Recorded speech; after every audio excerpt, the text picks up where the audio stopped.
Isabelle n'avait jamais été le genre de femme à attendre d'être sauvée par un prince charmant. En fait, elle considérait les contes de fées comme une dangereuse fantaisie qui vendait des illusions à des femmes qui auraient dû apprendre à se débrouiller seules. À 27 ans, cette architecte brésilienne avait bâti sa carrière à la sueur de son front, et avec détermination, sans dépendre de personne, surtout pas d'hommes puissants qui pensaient pouvoir tout acheter avec de l'argent.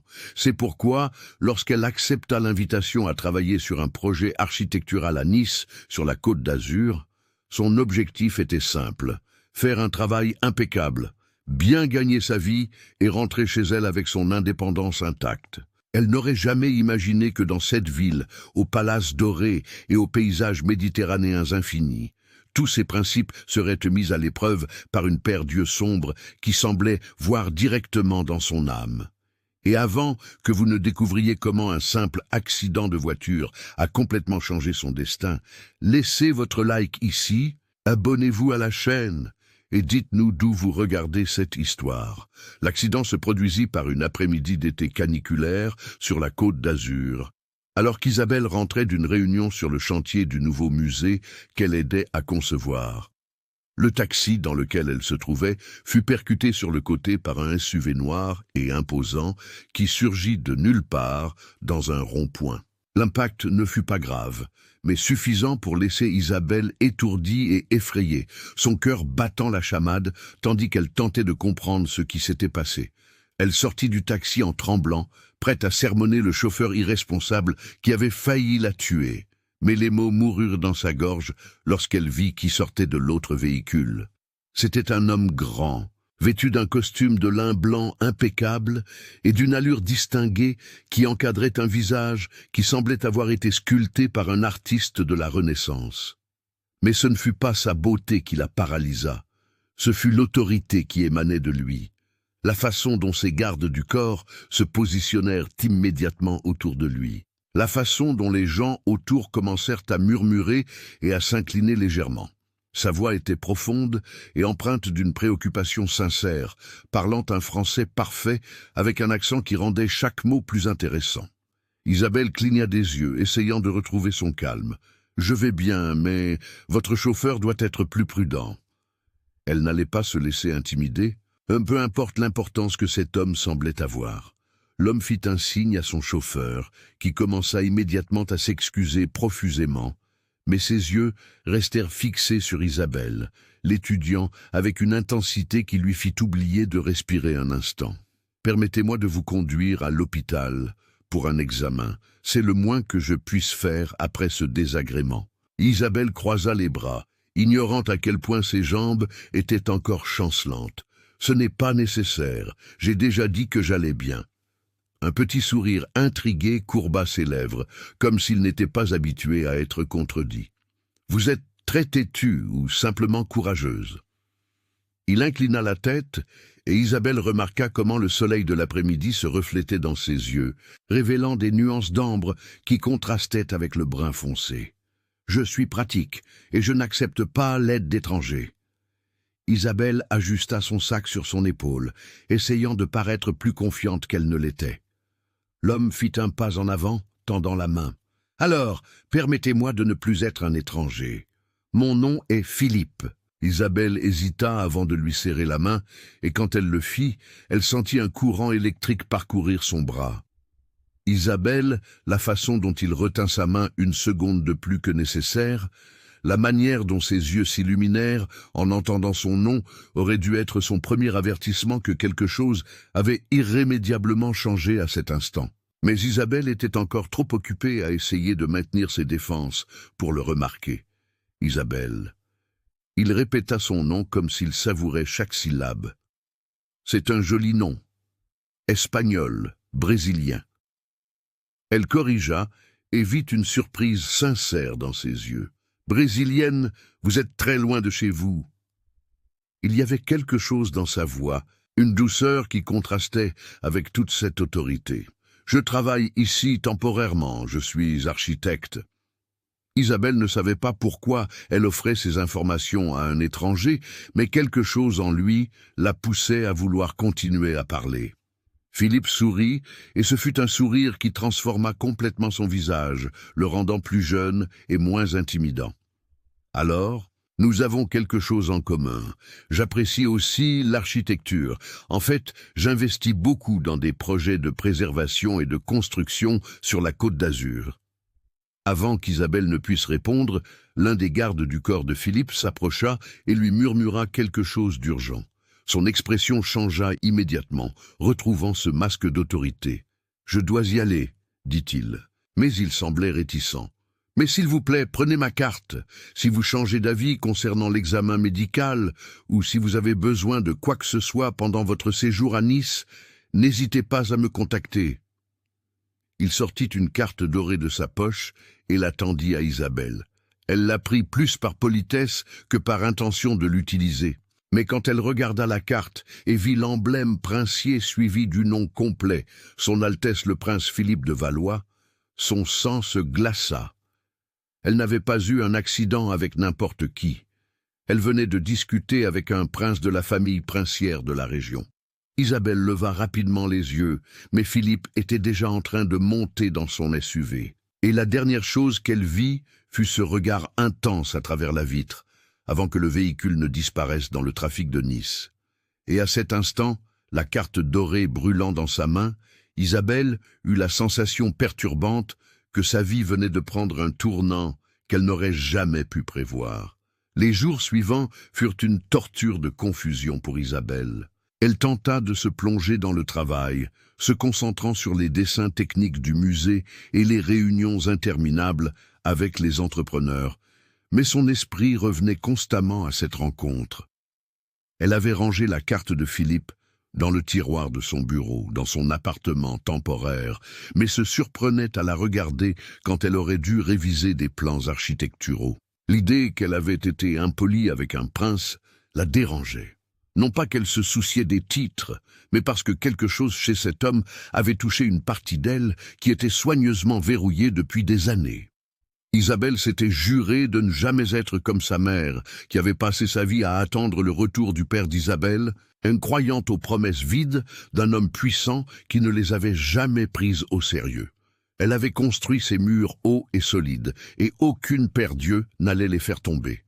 Ce fut lors d'une visite nocturne au marché du Vieux-Port de Marseille, le marché traditionnel de la région, qu'Isabelle tenta de se vider la tête. Elle adorait se promener dans les ruelles étroites, remplies d'épices colorées, de tissus brodés à la main, de lanternes en métal ouvragé et de l'odeur d'encens mêlée à la cardamome.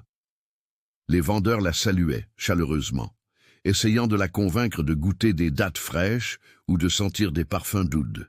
Isabelle était si absorbée, admirant un tapis persan finement tissé, qu'elle ne remarqua pas l'agitation autour d'elle, avant d'entendre des voix s'élever avec respect. Elle se retourna, et son cœur fit un bond quand elle vit Philippe traverser le marché, entouré de gardes du corps discrets mais vigilants. Il portait des vêtements plus décontractés cette fois-ci, mais il dégageait toujours cette présence qui faisait que les gens s'écartaient automatiquement de son chemin. Et puis, ses yeux rencontrèrent les siens à travers la foule. Et Isabelle vit de la surprise, suivie de quelque chose qui ressemblait à de la joie illuminant son visage. « Isabelle !» Il s'approcha à pas rapide et elle remarqua qu'il congédia ses gardes du corps d'un geste, désirant de l'intimité. « Quelle merveilleuse coïncidence de vous trouver ici !»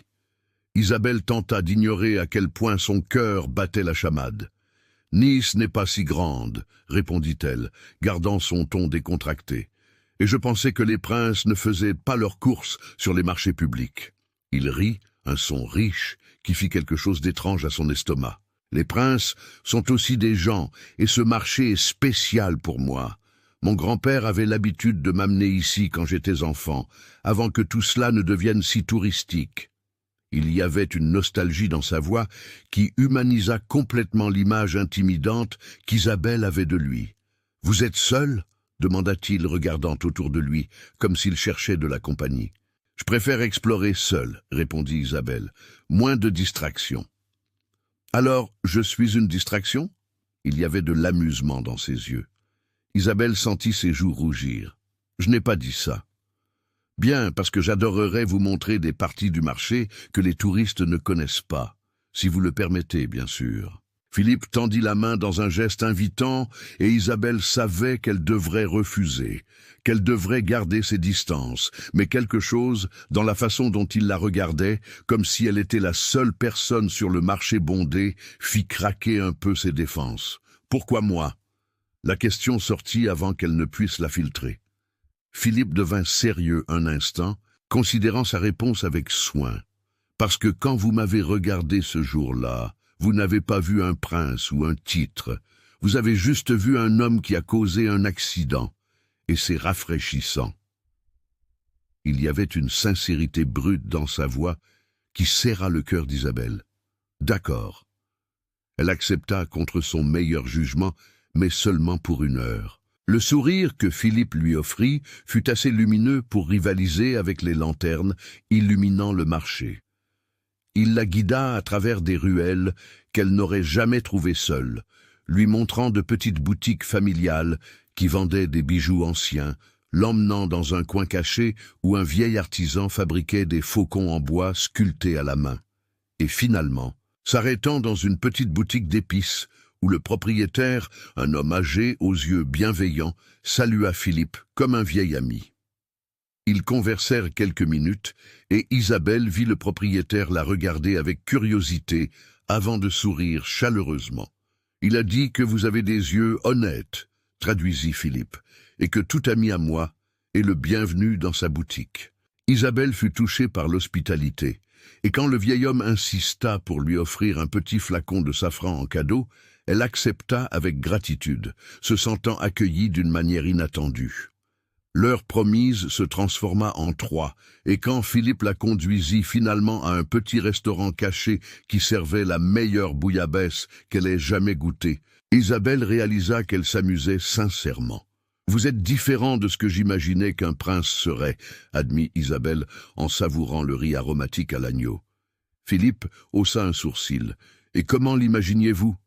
Plus arrogant, peut-être déconnecté de la réalité. Mais vous connaissez les propriétaires des boutiques. Vous leur parlez comme à des amis. » Isabelle observa comment ses yeux brillaient à la douce lumière des lanternes. « Le titre ne définit pas qui je suis. » Philippe dit simplement « Mon grand-père m'a appris qu'un vrai leader sert son peuple et non l'inverse. Ces commerçants, ces artisans, ils sont le cœur de la Côte d'Azur. » Isabelle sentit quelque chose bouger en elle, une fissure dans ses défenses soigneusement construites. Peut-être, juste peut-être, tous les hommes puissants n'étaient-ce pas comme son père.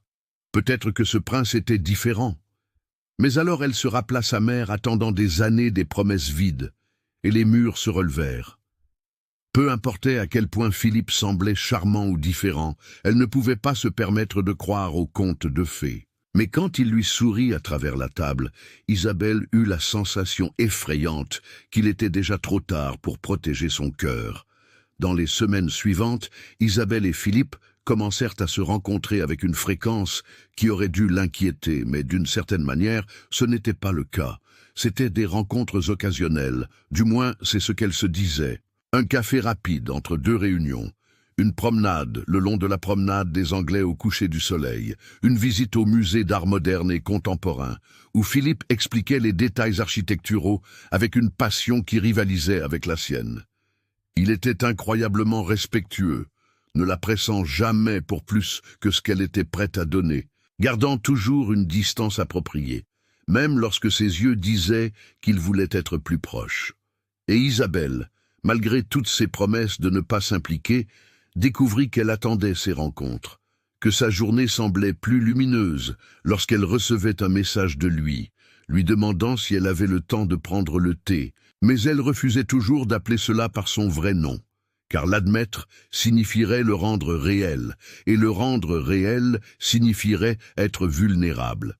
Ce fut lors d'un dîner dans son penthouse privé qu'Isabelle aperçut enfin un aperçu de la vraie vie de Philippe, des pressions et des attentes qui pesaient sur ses épaules. Le penthouse était spectaculaire, avec des vues panoramiques sur Nice, décoré avec un équilibre parfait entre modernité et tradition. Mais ce qui capta réellement l'attention d'Isabelle fut sa bibliothèque personnelle, remplie de livres sur l'architecture, l'histoire, la philosophie et la littérature. « Vous lisez beaucoup ?» demanda-t-elle, passant les doigts sur les reliures en cuir. Philippe sourit, servant un thé à la menthe aromatique dans des verres traditionnels. « Quand j'ai le temps, la lecture est mon évasion de la réalité. » Parfois, il y avait une mélancolie dans sa voix qu'Isabelle n'avait jamais entendue auparavant. Évasion de quoi? Philippe s'assit sur le canapé, lui faisant signe de le rejoindre.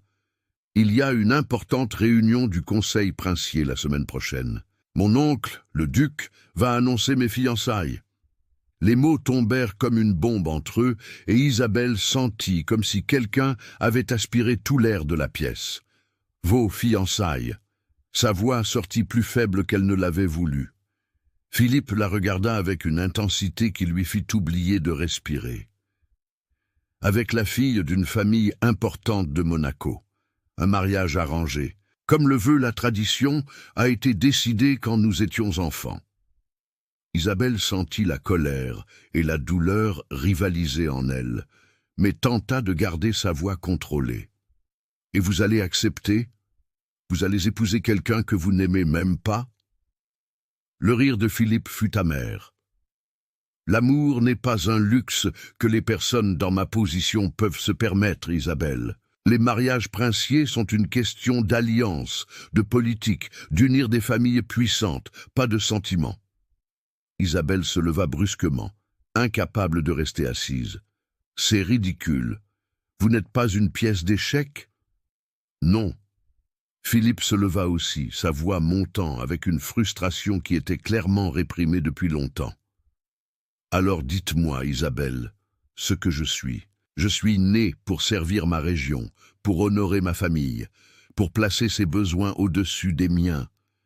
Chaque décision que je prends est pesée en fonction de la façon dont elle affectera la Côte d'Azur, ma famille, notre peuple.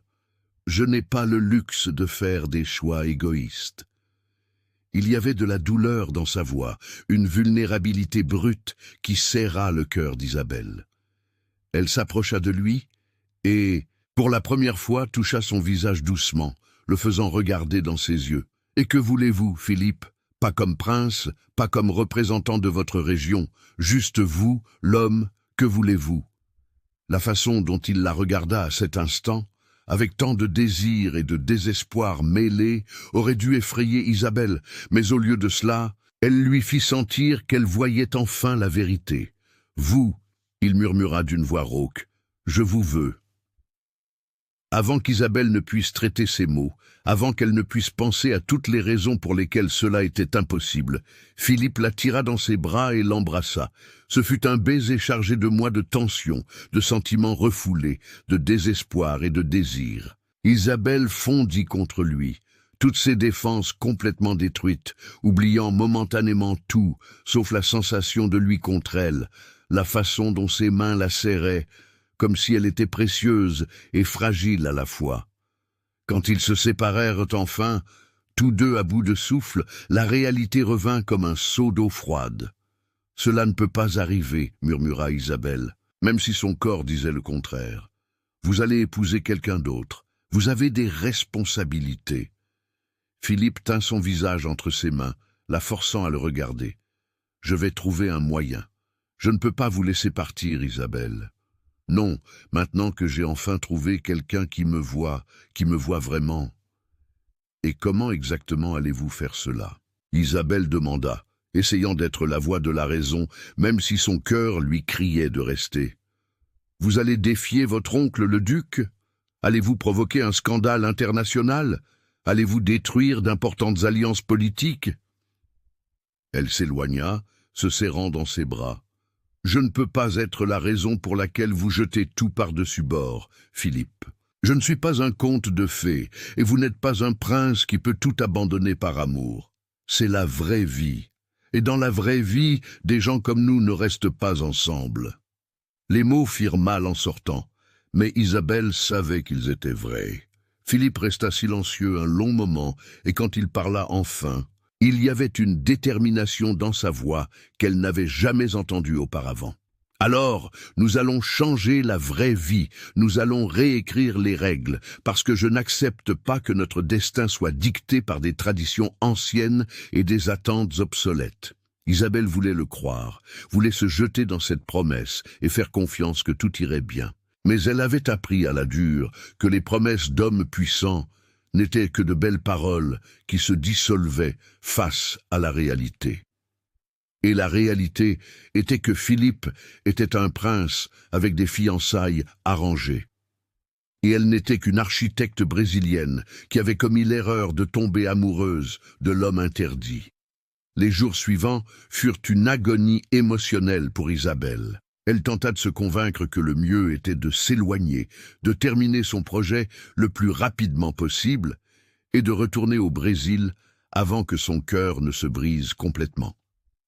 Elle ignora les messages de Philippe, refusa ses invitations, se plongea dans le travail avec une intensité presque maniaque. Mais la nuit était pire, car lorsqu'elle était seule dans son appartement, elle ne pouvait s'empêcher de penser à ce baiser, à la sensation d'être dans ses bras, à la façon dont il la regardait, comme si elle était la chose la plus importante de son monde. Isabelle avait construit toute sa vie autour de l'indépendance, de n'avoir besoin de personne, surtout pas d'hommes puissants. Mais maintenant, elle comprenait pour la première fois pourquoi sa mère avait attendu des années un homme qui n'était jamais revenu. Parce que quand on aime vraiment quelqu'un, la logique n'importe pas, et cela l'effrayait plus que tout. Ce fut sa collègue de travail, Nathalie, une architecte de la région qui confronta finalement Isabelle sur son changement de comportement. Elle révisait des plans au bureau quand Nathalie ferma son ordinateur portable et regarda directement Isabelle. « D'accord, vous allez me dire ce qui se passe ou je vais devoir deviner ?» Isabelle tenta de feindre la confusion. « Je ne sais pas de quoi vous parlez. » Nathalie roula des yeux. « S'il vous plaît, vous êtes distraite et irritable. Et je vous ai vu regarder votre téléphone avec ce visage de quelqu'un qui veut appeler mais n'appelle pas. C'est un homme, n'est-ce pas ?» Isabelle soupira, sachant qu'elle ne pouvait rien cacher à quelqu'un d'aussi perspicace que Nathalie. « C'est compliqué. » « Compliqué comment ?» Nathalie se pencha en avant, sincèrement intéressée. Isabelle hésita, mais finalement les mots jaillirent. « Je suis tombée amoureuse de quelqu'un que je ne peux pas avoir, quelqu'un qui a des responsabilités, une vie déjà planifiée, et je ne suis qu'une complication. » Nathalie écarquilla les yeux, choquée. « Comment vous, Isabelle ? C'est une petite région, les rumeurs circulent, et vous avez été vus ensemble au vieux port de Marseille, sur la promenade des Anglais. Les gens parlent. » Nathalie ne semblait pas juger, juste préoccupée. « Mais vous devez comprendre quelque chose. Philippe n'est pas comme les autres membres de la famille princière. Il est connu pour être progressiste, pour défier les traditions quand il pense qu'elles sont fausses. S'il est intéressé par vous, c'est sérieux. » Isabelle secoua la tête. « Peu importe à quel point c'est sérieux. Il a des fiançailles arrangées. Comment puis-je rivaliser avec des alliances politiques et des traditions séculaires ?» Nathalie resta silencieuse un instant, pensive. « Vous ne rivalisez pas, vous aimez simplement, et le laissez décider ce qui est le plus important.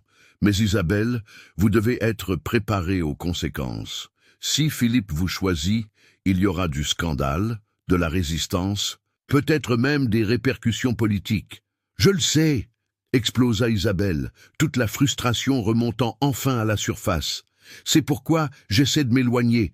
Je ne veux pas être la raison pour laquelle il perd tout. Je ne veux pas être vue comme l'étrangère qui a séduit le prince et causé un scandale international.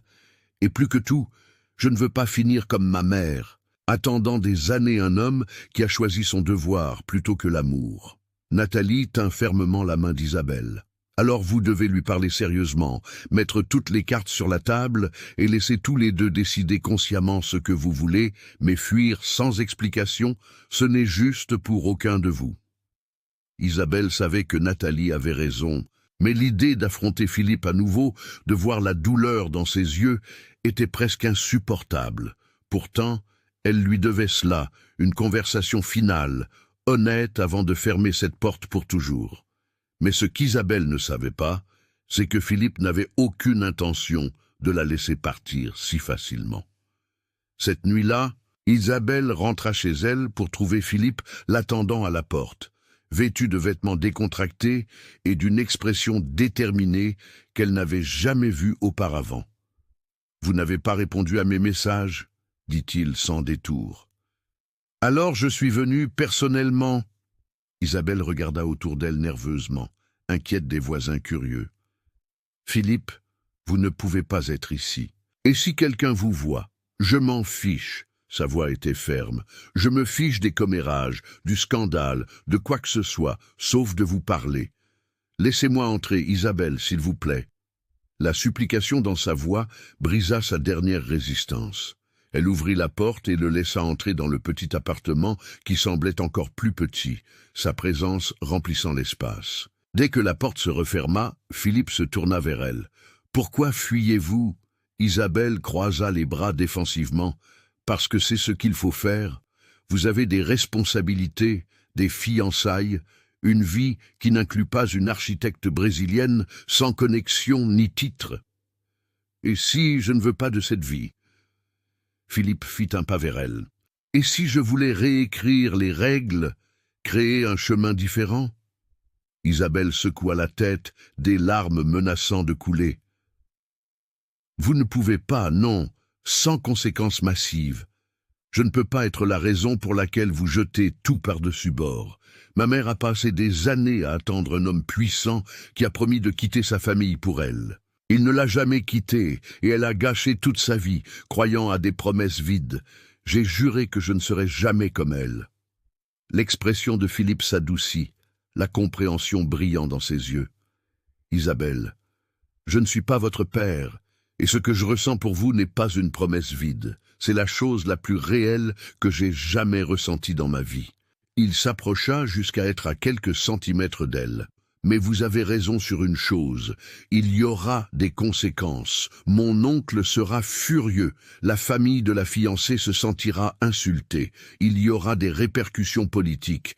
Mais voici la vérité que j'ai mis des semaines à accepter. Rien de tout cela n'importe si je vous perds dans le processus. » Isabelle le regarda à travers des larmes non versées. « Vous dites cela maintenant. Mais et quand la réalité frappera ? Quand vous devrez choisir entre moi et votre région, votre famille, votre héritage ?» Philippe tint son visage doucement, la forçant à le regarder dans les yeux. « Alors, je choisirai un chemin qui ne me force pas à choisir. Il y a des moyens, Isabelle. Je peux parler à mon oncle, je peux proposer de rompre les fiançailles de manière respectueuse, je peux travailler à moderniser certaines de nos traditions. Ce ne sera pas facile et ce ne sera pas rapide, mais c'est possible. La question est, êtes-vous prête à attendre? Êtes-vous prête à vous battre à mes côtés ?» C'était la question qu'Isabelle avait évitée, car y répondre signifiait admettre ses vrais sentiments, signifiait devenir vulnérable d'une manière qui l'effrayait profondément. Mais en le regardant dans les yeux, en y voyant la sincérité et la détermination, Isabelle réalisa qu'elle avait déjà pris sa décision au moment où elle lui avait ouvert la porte. Elle était amoureuse, complètement et irrévocablement, du prince interdit. Et peut-être, juste peut-être, certains contes de fées valaient la peine d'être crus. La décision de se battre pour leur relation n'était que le début des vrais défis. Philippe organisa une réunion urgente avec son oncle, le duc, pour discuter des fiançailles arrangées, mais fut catégorique sur le fait de ne pas permettre à Isabelle d'être présente. « Cela doit d'abord se passer entre moi et ma famille », expliqua-t-il, lui tenant les mains. Isabelle comprit, mais cela ne rendit pas l'attente moins agonisante. Elle passa la journée de la réunion incapable de se concentrer sur quoi que ce soit, vérifiant son téléphone obsessivement, l'estomac noué. Quand Philippe apparut finalement dans son appartement cette nuit-là, elle sut immédiatement, aux lignes tendues de son visage, que les choses ne s'étaient pas bien passées. « Racontez-moi » dit-elle simplement, le guidant vers le canapé. Philippe passa les mains dans ses cheveux, un geste de frustration qu'elle apprenait à reconnaître. « Ce fut pire que ce à quoi je m'attendais. Mon oncle était furieux. Il a dit que j'étais irresponsable, que je plaçais des caprices personnels au-dessus du bien de la région, que j'insultais la famille de la fiancée et que je risquais une alliance importante avec Monaco. Philippe regarda Isabelle avec des yeux fatigués. Il m'a donné un ultimatum. Soit je continue les fiançailles et je vous oublie, soit il trouve quelqu'un d'autre dans la famille pour assumer mes responsabilités éventuelles. En gros, il menace de me déshériter. Isabelle sentit comme si elle avait reçu un coup de poing dans l'estomac. « Philippe, vous ne pouvez pas tout perdre à cause de moi. C'est exactement ce que je craignais. » Philippe la tira dans ses bras, la serrant fort. « Vous n'écoutez pas.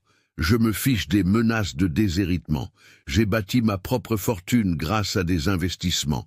J'ai mes propres entreprises. Je n'ai pas besoin de l'argent de la famille. Ce qui m'inquiète, c'est de perdre ma capacité à faire la différence, à servir ma région comme je l'ai toujours voulu. » Isabelle s'écarta pour pouvoir le regarder dans les yeux. « Alors, peut-être y a-t-il un juste milieu. Peut-être pouvons-nous attendre, être discrets pour l'instant. Laissez le temps à votre oncle de se calmer et de voir que c'est sérieux. » Philippe secoua fermement la tête. « Non, je ne vais pas vous cacher comme si c'était quelque chose de honteux. Vous méritez plus que des secrets et des rendez-vous cachés. Vous méritez d'être traité comme la femme extraordinaire que vous êtes. » Il y avait une conviction féroce dans sa voix qui serra le cœur d'Isabelle. Mais il y a une autre voix. Ma tante, Madame la Duchesse de Valois, l'épouse du duc, a toujours été plus progressiste. Si j'obtiens son soutien, peut-être pourra-t-elle influencer mon oncle.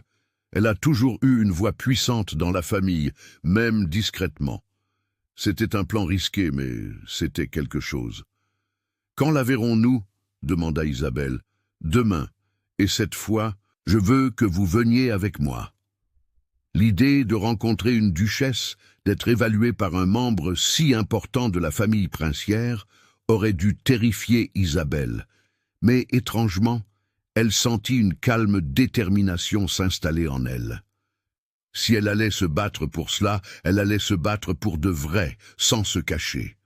Le lendemain, Isabelle s'habilla avec soin, choisissant un ensemble élégant mais respectueux que Nathalie l'aida à sélectionner. « Soyez vous-même », Nathalie conseilla. Quand Philippe vint la chercher, le regard d'approbation et de fierté dans ses yeux valait n'importe quelle nervosité qu'elle ressentait. Ils furent conduits à un petit château à la périphérie de Nice, une magnifique structure qui mêlait l'architecture traditionnelle de la région avec des touches modernes. Madame la duchesse de Valois les reçut dans un salon privé et Isabelle fut immédiatement impressionnée par la présence de la femme. La duchesse était élégante et raffinée, portant une robe de soie bleu marine avec des broderies subtiles. Mais ce qui capta réellement l'attention d'Isabelle furent ses yeux intelligents et perspicaces qui semblaient voir à travers n'importe quelle façade. « Alors vous êtes la Brésilienne qui a capturé le cœur de mon neveu », dit-elle dans un français impeccable, leur faisant signe de s'asseoir. Il n'y avait pas d'hostilité dans sa voix, juste de la curiosité. « Parlez-moi de vous, Isabelle, et ne me donnez pas la version édulcorée. Je veux savoir qui vous êtes vraiment. » C'était un test, Isabelle le savait, mais elle décida de suivre le conseil de Nathalie et d'être complètement authentique. Elle raconta comment elle avait grandi au Brésil avec une mère célibataire qui avait travaillé sans relâche pour lui offrir des opportunités. Comment elle s'était battue pour devenir architecte dans un domaine dominé par les hommes. Comment elle rêvait de créer des espaces qui honoraient à la fois la fonctionnalité et la beauté.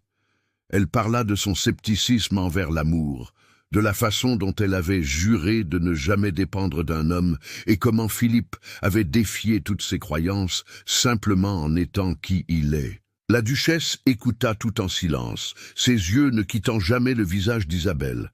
Quand Isabelle eut terminé, il y eut un long moment de silence avant que la duchesse ne parle enfin. « Vous êtes courageuse et honnête, deux qualités que j'apprécie énormément. » Elle se tourna vers Philippe. « Et vous, mon neveu, êtes-vous préparé aux conséquences de choisir un chemin non traditionnel ?» Philippe tint la main d'Isabelle, entrelaçant leurs doigts. Je le suis parce que pour la première fois de ma vie, je ne choisis pas par devoir ou par attente, je choisis par amour. Et je crois que cela fera de moi un meilleur leader, pas un pire. » La duchesse les étudia tous les deux un long moment avant de sourire légèrement.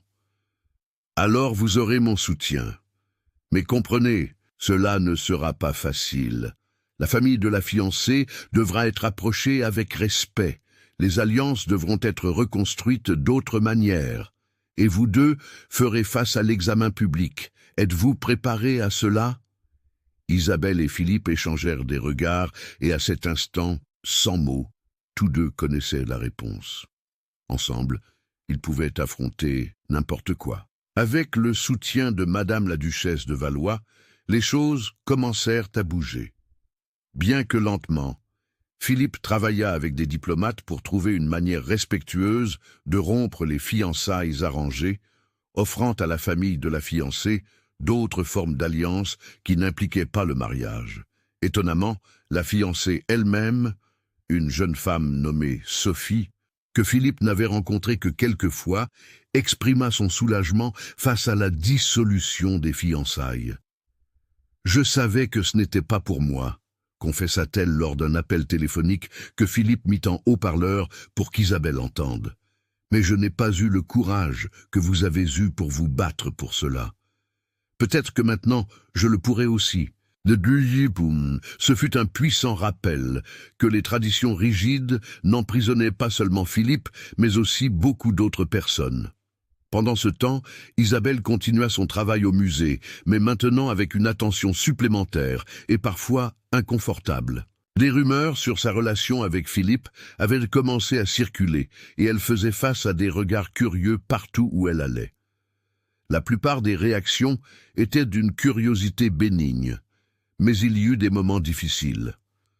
Un jour, lors d'une réunion avec des investisseurs conservateurs du projet du musée, l'un d'eux fit un commentaire cinglant sur les étrangères qui ne respectent pas les traditions locales et tentent de grimper socialement grâce à des relations avec des membres de la noblesse. Isabelle sentit le sang lui monter à la tête, mais avant qu'elle ne puisse répondre, Nathalie intervint fermement. « Avec tout le respect que je vous dois, Isabelle est l'une des architectes les plus talentueuses avec qui j'ai jamais travaillé. Ses contributions à ce projet sont basées sur le mérite, pas sur des connexions personnelles. Et elle a montré plus de respect pour notre culture que beaucoup de ceux qui sont nés ici. » L'homme devint rouge, mais se tut, et Isabelle sentit une vague de gratitude d'avoir une alliée si forte. Après la réunion, Nathalie la tira à part. « Cela va devenir plus difficile avant de devenir plus facile. Vous devez vous forger une carapace. »« Je sais, » répondit Isabelle, mais intérieurement elle tremblait. Serait-ce toujours ainsi ? Ce fut Philippe qui la trouva en pleurs dans son appartement cette nuit-là, toute la pression explosant enfin. « Je ne sais pas si je suis assez forte pour ça, » confessa-t-elle entre les sanglots. Tout le monde me jugeant, me voyant comme une chasseuse de fortune, se demandant si je suis digne de vous. Peut-être ont-ils raison, peut-être que je ne le suis pas. Philippe la serra fort, la laissant pleurer contre sa poitrine. Ils ont tort, vous êtes plus que digne, vous êtes extraordinaire, et quiconque ne peut pas le voir ne mérite pas votre attention. Il l'écarta légèrement pour pouvoir la regarder dans les yeux. Mais Isabelle, j'ai besoin de savoir. Faites-vous cela parce que vous m'aimez ou parce que vous sentez que vous devez prouver quelque chose? Parce que si c'est la deuxième option, nous pouvons arrêter maintenant. Votre tranquillité d'esprit est plus importante pour moi que n'importe quoi. » C'était la bonne question au bon moment, forçant Isabelle à confronter ses vraies motivations. « Je vous aime, » dit-elle finalement, sa voix ferme, malgré les larmes. Je vous aime d'une manière qui m'effraie. Et oui, je me bats en partie parce que je veux prouver que je suis plus que ce qu'ils pensent, mais principalement parce que l'idée de vivre sans vous est pire que n'importe quel examen public. Philippe sourit, un sourire sincère, plein de soulagement et d'amour. Alors prouvons-le ensemble, mais pas pour eux, pour nous-mêmes. Ce fut un moment décisif où tous deux réaffirmèrent leur engagement non seulement l'un envers l'autre, mais envers le chemin qu'ils avaient choisi. Dans les semaines suivantes, ils devinrent plus publics concernant leurs relations, apparaissant ensemble lors d'événements culturels, de dîners de charité, d'expositions d'art. Chaque apparition était soigneusement calculée pour montrer qu'Isabelle n'était pas seulement intéressée par le statut, mais véritablement impliquée dans la culture et la communauté de la Côte d'Azur. Lentement, le récit commença à changer. Isabelle tint à apprendre les bases du français local, à participer à des événements communautaires, à se connecter avec d'autres femmes professionnelles de la région qui brisaient les barrières dans leur propre domaine. Elle donna une conférence dans une université locale sur l'architecture durable, impressionnant étudiants et professeurs par son expertise et sa passion. Elle visita des écoles avec des programmes d'art, partageant son propre parcours pour surmonter les obstacles et réaliser ses rêves. Chaque action était authentique, non calculée pour impressionner, mais parce qu'Isabelle voulait sincèrement contribuer à la société qui faisait maintenant partie de sa vie. Et les gens le remarquèrent. Des articles de journaux auparavant sceptiques commencèrent à souligner ses contributions professionnelles et communautaires. De jeunes femmes commencèrent à la voir comme un exemple qu'il était possible de maintenir son identité tout en respectant et en embrassant une nouvelle culture. Même les membres les plus conservateurs de la société commencèrent à adoucir leurs critiques, mais tout n'était pas rose. L'oncle de Philippe, le duc, était encore réticent à donner sa bénédiction complète. Il accepta de ne plus menacer Philippe de déshéritement, mais il précisa qu'il s'attendait à ce qu'Isabelle prouve sa valeur de manière substantielle.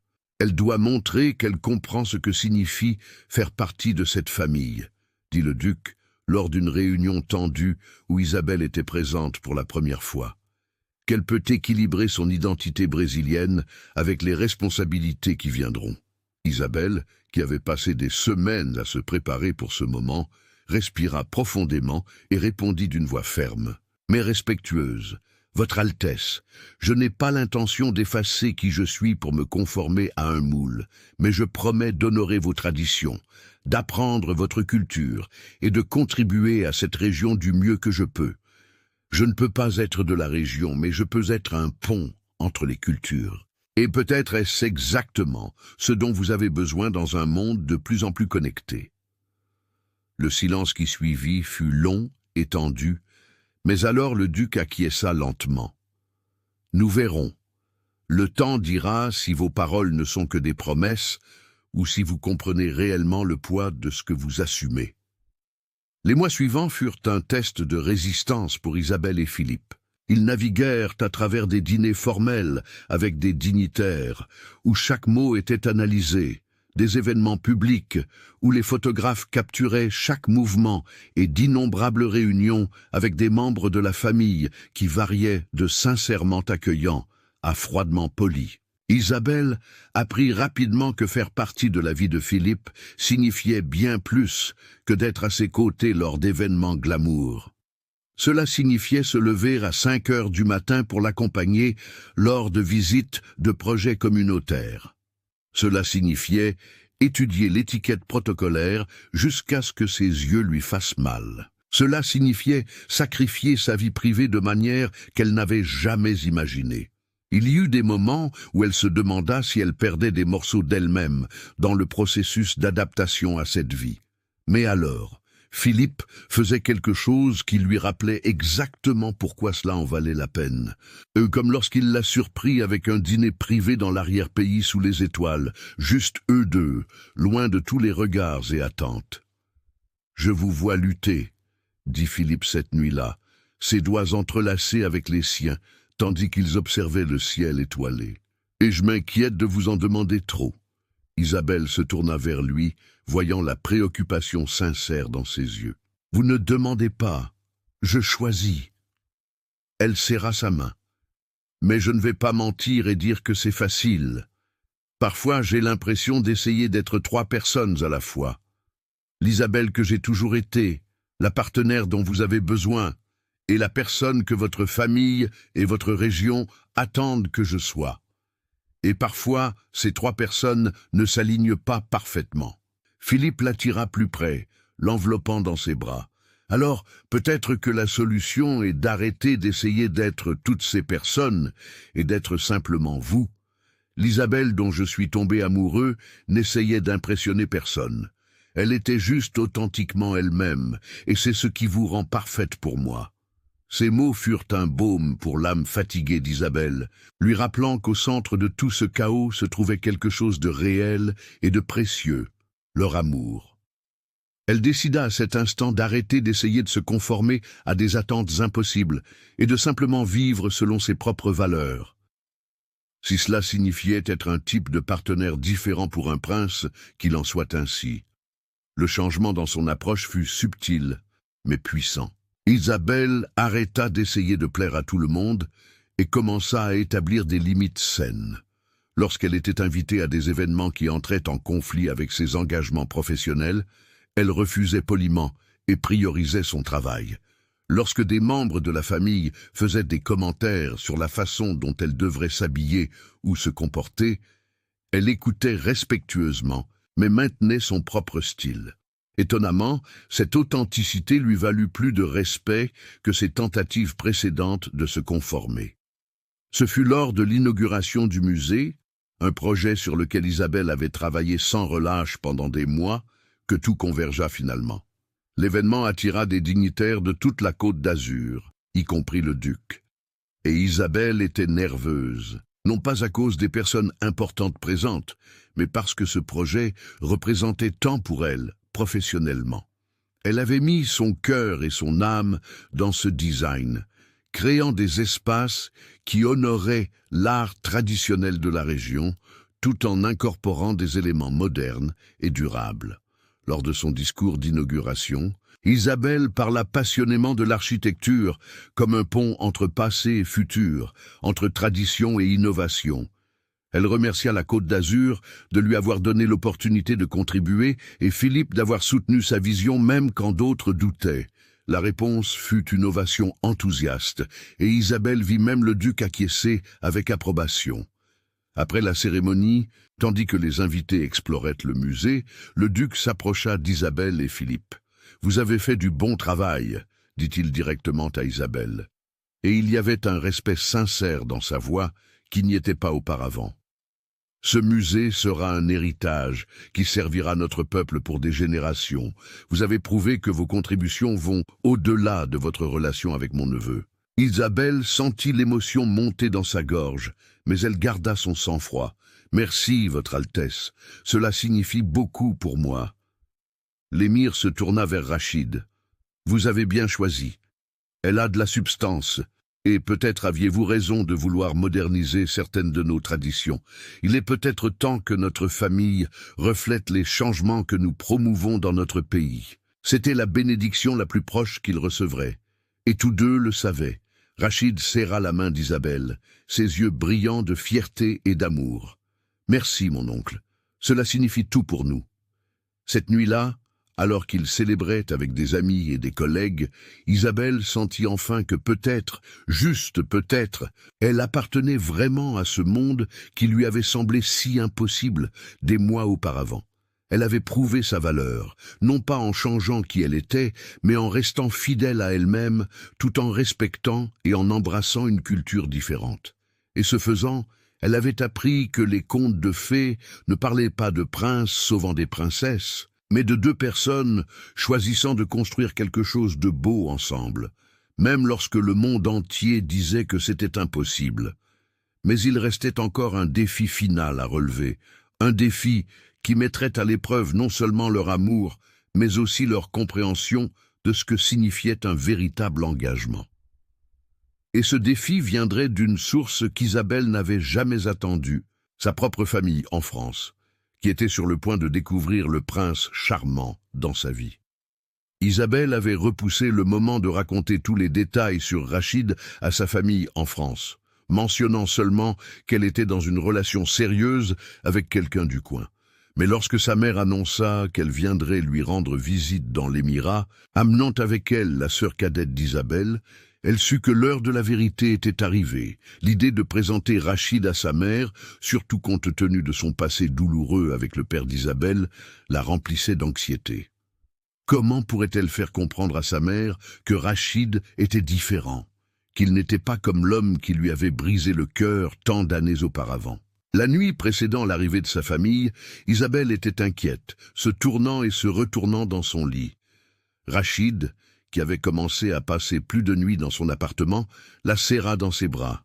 « Ta mère va me détester, » murmura-t-elle contre sa poitrine. « Elle va te voir et voir mon père, et elle va me supplier de rentrer à la maison. » Rachid répondit avec une confiance tranquille, qu'Isabelle aurait aimé pouvoir partager. « Je vais lui montrer que mes intentions sont sérieuses, que je t'aime et te respecte, et que je ne ferai jamais rien pour te blesser. » Le lendemain, Isabelle se rendit seule à l'aéroport pour chercher sa famille, voulant avoir un moment privé avec elle avant les présentations formelles. Quand elle vit sa mère Catherine et sa sœur Sophie émerger de la zone d'arrivée, Isabelle sentit une vague d'émotion. Elle ne réalisait pas à quel point le mal du pays la rongeait avant de voir ces visages familiers. Les étreintes furent longues et serrées, et Sophie, qui n'avait que 19 ans, bavardait déjà avec enthousiasme sur le voyage et tout ce qu'elle voulait voir à Port-Azur. Mais Catherine était plus silencieuse, ses yeux étudiant Isabelle avec cette intuition maternelle, qui voyait toujours au-delà des apparences. Isabelle prit une profonde inspiration. « Ce soir, j'ai réservé un dîner, mais maman, je dois te raconter certaines choses avant. » Alors, là, sur la banquette arrière du taxi, tandis que Sophie regardait par la fenêtre, enchantée par le paysage de Port-Azur, Isabelle raconta tout sur la façon dont elle avait rencontré Rachid, sur qui il était vraiment, sur les défis qu'ils avaient affrontés et sur la gravité et l'engagement de leur relation. Catherine écouta en silence, son visage devenant de plus en plus pâle. Quand Isabelle eut fini, sa mère resta silencieuse si longtemps qu'Isabelle commença à paniquer. « Maman, s'il te plaît, dis quelque chose. » Catherine se tourna vers elle, et il y avait des larmes dans ses yeux. « Un prince, Isabelle. Tu es tombée amoureuse d'un prince. Je sais ce que tu penses. » Isabelle commença rapidement. « Je sais que ça te rappelle, papa, toutes les promesses qu'il a faites et n'a jamais tenues. Mais Rachid est différent, maman. Il l'a prouvé maintes et maintes fois. » Catherine secoua la tête, essuyant ses larmes. « Ce n'est pas ça? Eh bien, pas complètement, Isabelle, tu ne comprends pas. Ton père n'a jamais fait de promesses en l'air. Il a sincèrement voulu quitter sa famille pour nous, mais à la fin, la pression était trop forte. C'était un homme puissant avec des responsabilités.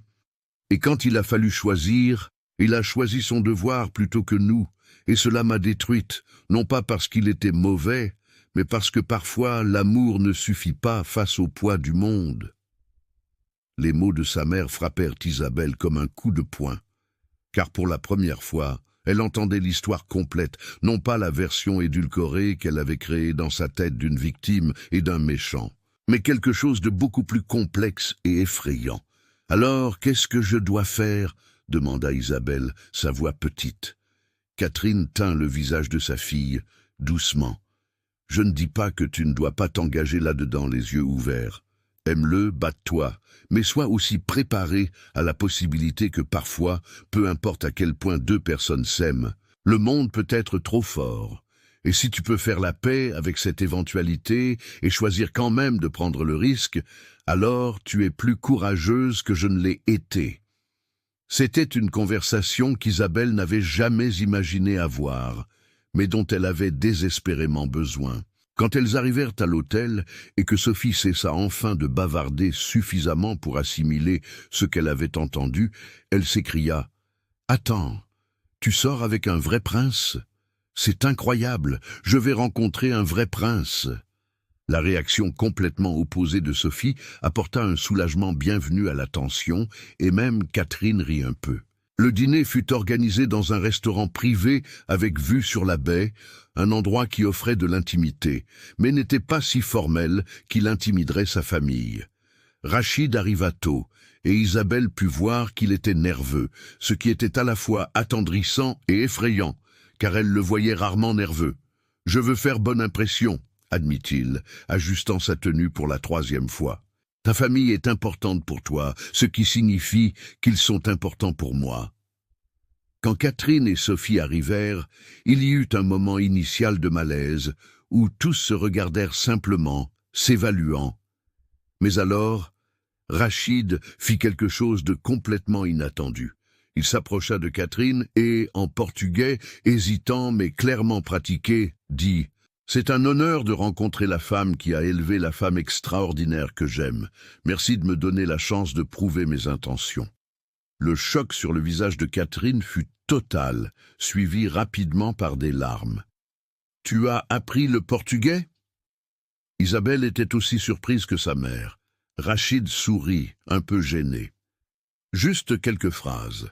Je voulais montrer du respect pour ta culture, de la même manière qu'Isabelle a montré du respect pour la mienne. » Ce fut un geste simple, mais puissant.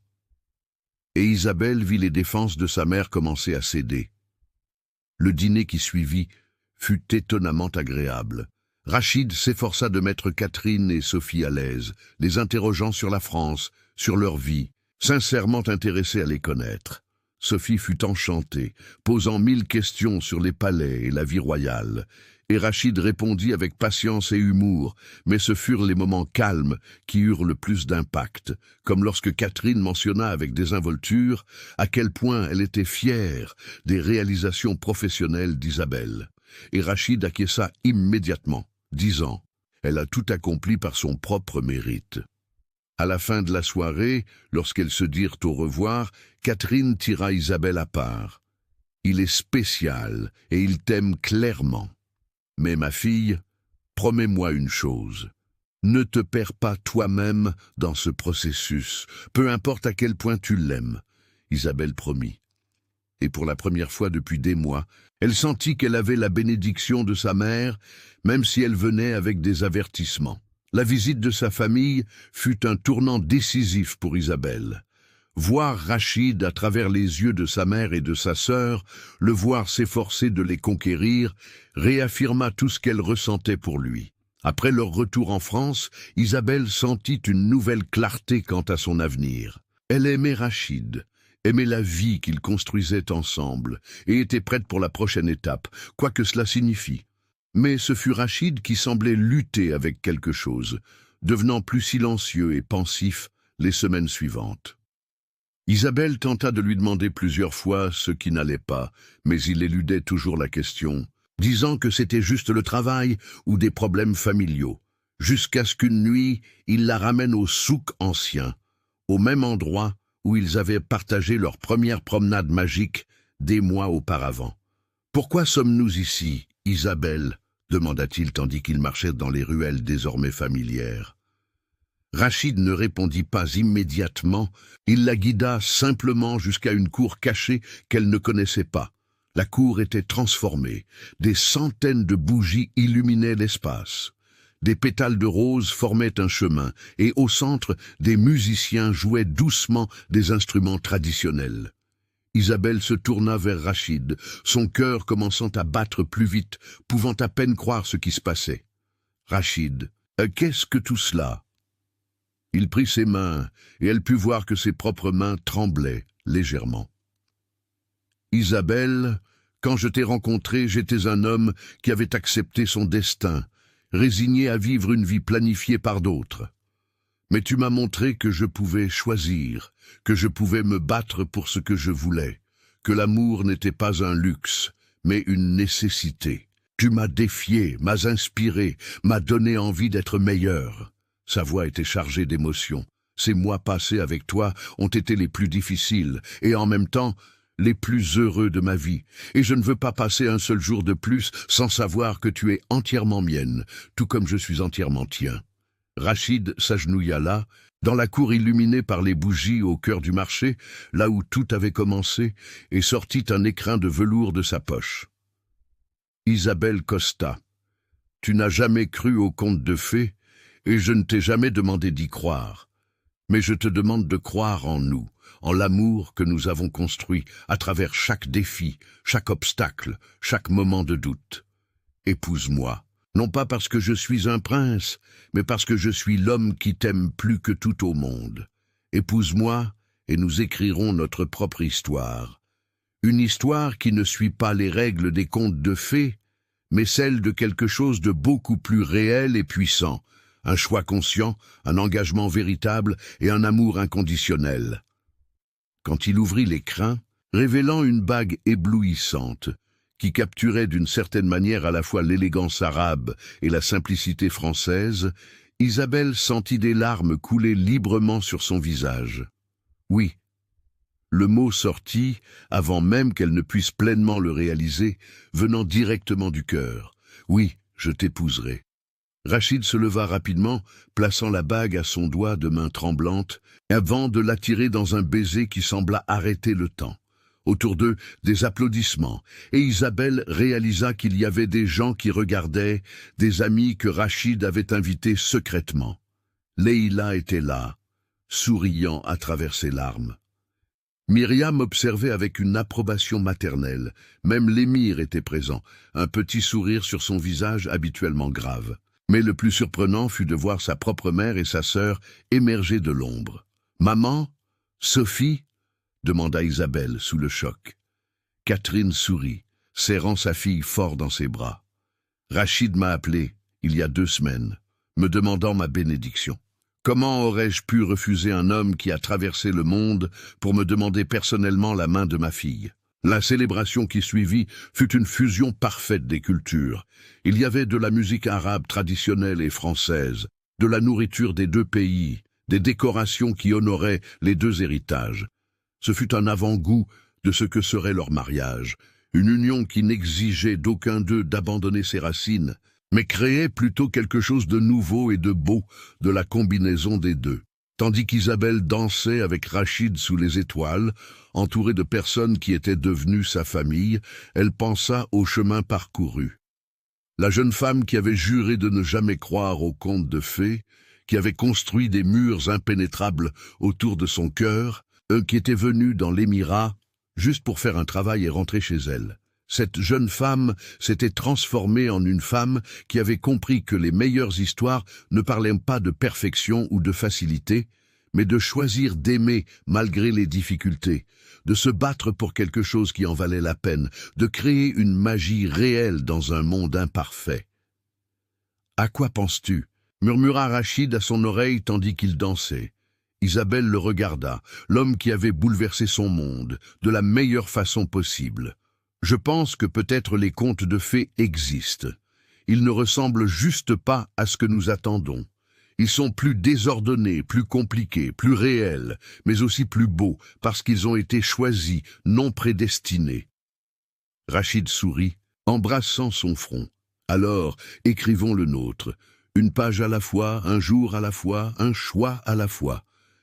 Et tandis que la musique jouait et que le souk ancien les enveloppait de sa magie intemporelle, Isabelle sut avec une certitude absolue qu'elle avait trouvé non pas un prince de contes de fées, mais quelque chose d'infiniment mieux, un véritable partenaire, un amour réel et un avenir qu'ils construiraient ensemble, défiant les attentes et prouvant que les fins les plus heureuses sont celles que l'on crée de ses propres mains. Les mois de préparation pour le mariage furent un tourbillon de décisions et de compromis, mais aussi de joie pure. Isabelle et Rachid décidèrent d'avoir 2 cérémonies. Une traditionnelle islamique, petite et intime, avec la famille proche, et une grande célébration qui mélangerait des éléments français et émiratis pour les amis et les invités. Myriam devint une alliée inattendue, aidant Isabelle à naviguer les complexités du protocole royal, tout en l'encourageant à conserver les éléments qui lui étaient chers. Un mariage doit refléter qui vous êtes, pas seulement ce qui est attendu, et conseilla sagement la Cheikha. Catherine revint dans l'émirat 1 mois avant le mariage, pour aider aux préparatifs, et ce fut beau de voir sa mère et la mère de Rachid, la Cheikha Leïla, travailler ensemble, malgré les barrières linguistiques, unies par l'amour qu'elles partageaient pour leurs enfants. Sophie ne cessa de faire des vidéos de tout pour ses amis en France, se transformant accidentellement en une mini-célébrité en documentant le mariage royal franco-émirati. La cérémonie islamique fut célébrée au palais familial, un événement privé où seuls les plus proches étaient présents.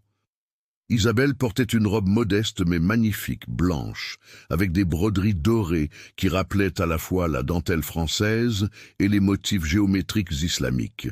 Quand l'imam a officié la cérémonie, parlant d'amour, d'engagement et d'union de deux âmes, Isabelle sentit l'ampleur du moment. Elle n'était pas seulement en train d'épouser Rachid, mais d'entrer officiellement dans une famille et une culture qu'elle avait appris à aimer et à respecter. Quand vint le moment de signer le contrat de mariage, une tradition islamique, sa main trembla légèrement et Rachid couvrit sa main de la sienne, offrant une force silencieuse. « Ensemble », murmura-t-il, et Isabelle acquiesça, signant son nom avec une confiance renouvelée. La célébration qui suivit la cérémonie religieuse fut plus grande, plus publique et spectaculaire, d'une manière qu'Isabelle n'avait jamais imaginée. Le lieu était un palais en bord de mer, transformé en un jardin de contes de fées avec des milliers de fleurs, des lanternes flottantes et une immense tente décorée de soieries qui captèrent la brise marine. Isabelle troqua sa robe simple pour une robe de mariée éblouissante, créée spécialement pour elle, qui réussissait d'une certaine manière à être à la fois élégante et joyeuse, traditionnelle et moderne.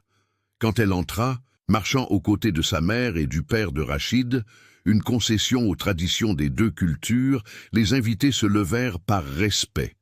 Mais Isabelle n'avait d'yeux que pour Rachid, qui l'attendait au bout de l'allée avec une expression mêlant admiration, amour et gratitude. Il portait une tobe spécialement confectionnée pour l'occasion, blanche avec des broderies argentées. Et Isabelle pensa qu'il n'avait jamais semblé aussi beau. Quand elle l'eut enfin rejoint, Rachid prit sa main et murmura « Tu es la plus belle femme que j'ai jamais vue et je suis l'homme le plus chanceux du monde. » La célébration fut véritablement une fusion des cultures. Il y avait de la musique arabe traditionnelle jouée par des musiciens renommés, mais aussi un groupe français qui jouait de la samba et de la bossa nova, faisant même bouger les pieds des invités les plus sérieux. La nourriture était une œuvre d'art culinaire, avec des stations offrant des spécialités émirassis comme le machbous et le hariz, aux côtés de plats français comme le coq au vin et les macarons. Il y eut des danses traditionnelles des deux cultures, avec des danseurs émiratis exécutant l'arda et des danseurs français présentant la capoeira pour le plus grand plaisir des invités.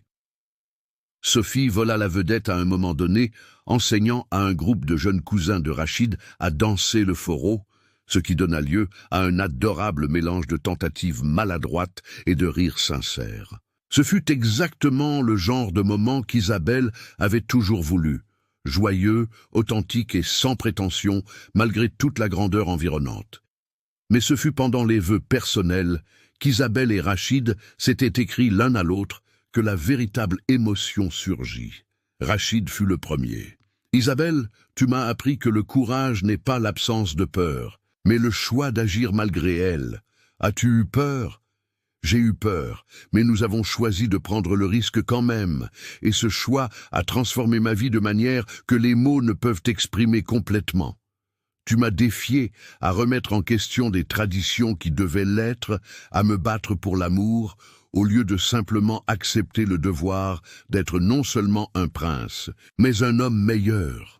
Je promets de passer chaque jour du reste de ma vie à honorer ton courage, à soutenir tes rêves et à t'aimer avec la même intensité que je ressens en ce moment. Tu n'es pas seulement ma femme, tu es ma partenaire, mon égale, ma meilleure amie, et la femme qui m'a fait croire que les contes de fées peuvent être réels lorsqu'ils sont construits sur une fondation véritable. Je t'aime aujourd'hui, je t'aimerai demain et je t'aimerai pour tous les jours qu'il me reste. Il n'y avait pas un œil sec parmi les invités quand il eut fini. Isabelle essuya ses propres larmes avant de commencer. Rachid, je suis venu dans l'émirat, pensant que je savais exactement qui j'étais et ce que je voulais. J'étais si certaine que je n'aurais jamais besoin de personne, que l'amour était une faiblesse, que les contes de fées étaient des mensonges dangereux. Et puis tu es apparu, et tu as défié chacune de ces croyances, non pas avec des mots vides, mais avec des actions cohérentes, avec respect, avec un amour qui était à la fois doux et fort. Tu m'as montré qu'aimer quelqu'un n'est pas se perdre, mais trouver la meilleure version de soi-même. Tu m'as donné des racines sans couper mes ailes. Tu as honoré ma culture, tout en me présentant la tienne. Tu as prouvé que les princes peuvent être réels, non pas parfaits, mais réels, humains et profondément bons. Je promets d'être à tes côtés à travers tous les défis qui viendront, célébrer chaque victoire, être ta voix quand tu auras besoin d'honnêteté et ton refuge quand tu auras besoin de paix. Tu es mon foyer, peu importe sur quel continent nous nous trouvons, et je te choisis aujourd'hui et tous les jours avec tout mon cœur. Quand elle eut fini, Rachid l'attira dans un baiser avant même que l'officiant ne puisse donner la permission, faisant rire et applaudir tout le monde. La fête continua jusqu'à l'aube, avec musique, danse, nourriture et joie en abondance. Mais le moment le plus significatif pour Isabelle vint lorsqu'elle fut seule un instant sur la terrasse, contemplant la mer éclairée par la lune. Sa mère la trouva là. « Comment te sens-tu » demanda Catherine, serrant sa fille dans ses bras. Isabelle réfléchit à la question un instant. « Je me sens complète. Non pas dans le sens où Rachid m'a complété, mais dans le sens où j'ai enfin compris qui je suis. Je suis la jeune femme de France, qui n'a jamais abandonné ses rêves. Je suis l'architecte qui a construit sa carrière de ses propres mains. Je suis aussi la femme qui a choisi d'aimer complètement, de tout risquer et de croire que parfois, les contes de fées ne sont que des histoires réelles de personnes imparfaites choisissant de construire quelque chose de beau ensemble. » Catherine sourit à travers ses larmes. « Alors, tu es plus sage que je ne l'ai jamais été et je ne pourrais pas être plus fier. » Quand Rachid les rejoignit quelques instants plus tard, il tendit simplement la main à Isabelle et elle la prit sans hésitation, prête à commencer le prochain chapitre de leur histoire. Quelques mois plus tard, alors qu'Isabelle travaillait sur son prochain projet architectural, un centre culturel qui servirait de pont entre les communautés françaises et émiraties dans l'Émirat, elle réfléchit à son parcours. Elle était arrivée dans l'Émirat comme une sceptique déterminée à prouver qu'elle n'avait pas besoin de contes de fées ou de princes. Et d'une certaine manière, elle avait raison. Elle n'avait pas besoin d'un conte de fées. Elle avait créé quelque chose de bien meilleur, une vie réelle, avec des défis réels, un amour réel et des choix réels. Rachid ne l'avait pas sauvée, et elle ne l'avait pas sauvée. Ils avaient simplement choisi de marcher ensemble, se soutenant mutuellement, grandissant ensemble, construisant quelque chose de nouveau et de beau qui honorait leurs deux héritages. Et chaque soir, quand Rachid rentrait à la maison et la serrait dans ses bras, Isabelle se rappelait que les meilleures fins heureuses ne sont pas celles où tout est parfait, mais celles où l'on trouve quelqu'un prêt à affronter l'imperfection à ses côtés. Elle n'avait jamais cru aux contes de fées, mais elle croyait en l'amour, en le choix, en l'engagement et en la construction d'une magie réelle dans un monde qui semblait souvent trop cynique pour y croire. Cela, décida-t-elle, c'était mieux que n'importe quel conte de fées n'aurait jamais pu l'être. Si cette histoire a touché votre cœur, n'oubliez pas de laisser un pouce bleu ici en bas. Abonnez-vous à la chaîne pour ne pas manquer nos prochaines histoires d'amour qui traversent les frontières et défient des attentes. Et commentez ici en bas d'où vous nous regardez et quelle partie de cette histoire vous a le plus ému. Je lis chaque commentaire et j'adore savoir que ces histoires touchent les cœurs en France et dans le monde entier. On se retrouve pour la prochaine histoire. Si cette histoire vous a touché, laissez un pouce bleu. Cela aide la chaîne à grandir et à vous apporter plus d'histoires. Abonnez-vous pour ne pas manquer les prochaines vidéos et commentez d'où vous nous regardez et quelle partie vous a le plus ému. Je lis tous les commentaires et j'adore savoir que ces histoires touchent les cœurs partout en France et dans le monde. Parfois, la vie nous place devant des choix impossibles, non pas pour nous vaincre, mais pour nous montrer de quoi nous sommes réellement faits. Et quand vous penserez que l'amour est une faiblesse, rappelez-vous, c'est peut-être exactement là que vous trouverez votre plus grande force, parce que l'amour véritable n'est pas une question de perfection, c'est une question de choix. Choisir de rester, choisir de se battre, choisir de construire quelque chose de réel dans un monde qui parfois semble ne plus croire en rien. À la prochaine histoire. Que Dieu vous bénisse, vous et votre famille.